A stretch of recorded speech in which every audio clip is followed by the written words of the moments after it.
Hello, my name is Christina Kuper. In 2010, my family and I left Solomon Islands and came to Geneva in Switzerland. In 2010, I left the IT industry and became a stay-at-home mom to my two children for almost 2 years. Over the past 8 years, I worked at the Permanent Mission of Solomon Islands that was accredited to the United Nations based here in Geneva. This year, when the Permanent Mission closed, I decided to rebuild my IT skills. So I started by re-evaluating what I had learned from university and reconciling that with what's current in the industry today. And so my revival and journey back into IT began with self-learning and also enrolling in online courses with AppNIC. And over the years, I remained an active member of the IT Society and Women in IT of Solomon Islands. So now I'm hoping to make the transition back into IT much easier for myself. What does the internet mean for me, my family, and my community? Well, living abroad has certainly challenged the way I communicate and stay in touch with my family and the current affairs back at home. The internet and technology has changed so much over the years. And I'd like to reflect upon Lord Palmerston, the British Prime Minister and Foreign Secretary in 1860, when he received the first telegraph. He said, "My God, this is the end of diplomacy." Well, what does his words have to do with us in the 21st century, you may think? Today there are multiple platforms and channels for communication and transmitting messages over the internet that I don't think it would be too far-fetched to say, "My God, is this the end of handwritten postal mail?" Had it not been for the internet, I would still be writing letters back to my family in the Solomons, and it would take almost 2 to 3 weeks for me to receive a reply. I would most certainly be making those expensive analog telephone calls. I acknowledge the internet cannot solve all our problems, including the 11 hours time difference between Switzerland and Solomon Islands.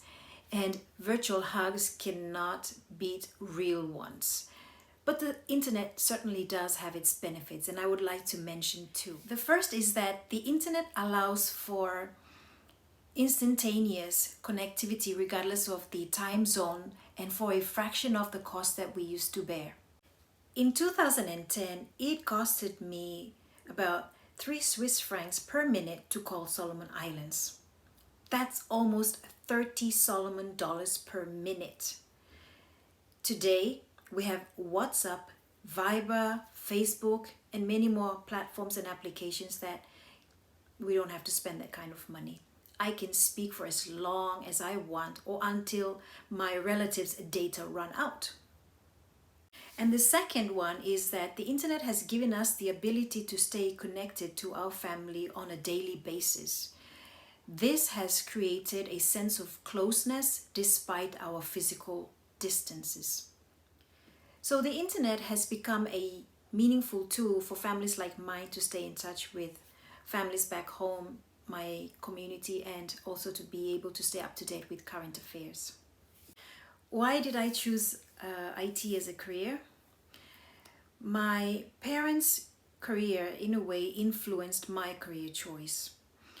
My father is a mechanic, so growing up I watched him fix cars, heavy plant machinery, and he looked like he was just solving puzzles. I like puzzles, analytical thinking, and mathematics. But I wasn't too keen on grease and grime of heavy plant machinery. And my mother worked in the banking sector. I remember she would use a dumb terminal where there was just a black screen and the command line prompt. And I used to be fascinated when I watched her enter data into that machine and it would respond with data also. This sparked my curiosity and I wanted to learn more about what was happening behind the command line prompt. And so this led to my choice for IT. How has the Coral Sea cable impacted my interaction with my family and community back home? Well, there is a domestic connection from capital out to the western part of Solomon Islands. And last week I had a call with my sister who was in the western part of Solomon Islands. And surprisingly, we enjoyed that call with no latency, no disruption for the whole duration of the call. It was amazing. I mean, to have this kind of connectivity out into the province, it's just one of the best things that you could do for Solomon Islands is to have this kind of cable and connection. And in comparison, prior to the implementation of the Coral Sea cable, I had ran online workshops for unemployed youth of Solomon Islands from the Youth at Work and the National Youth Council.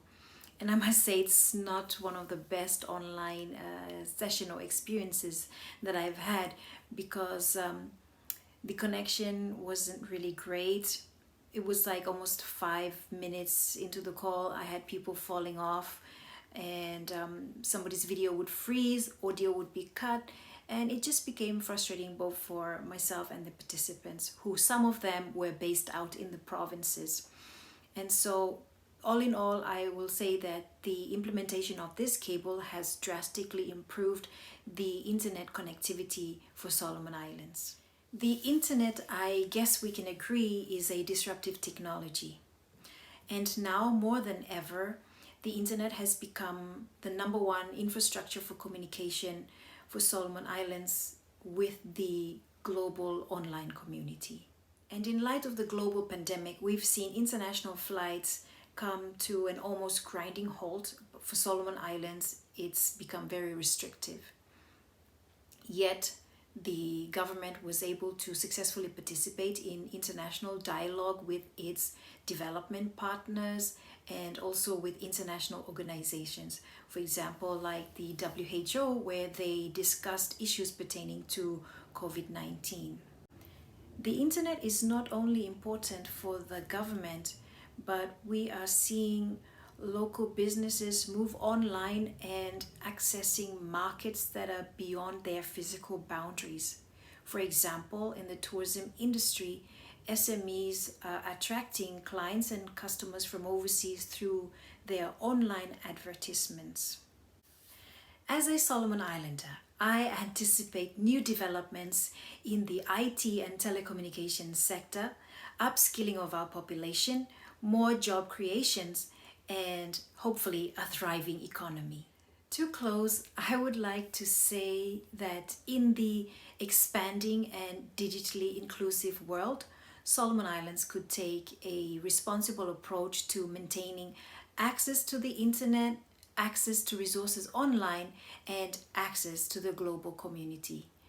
Thank you.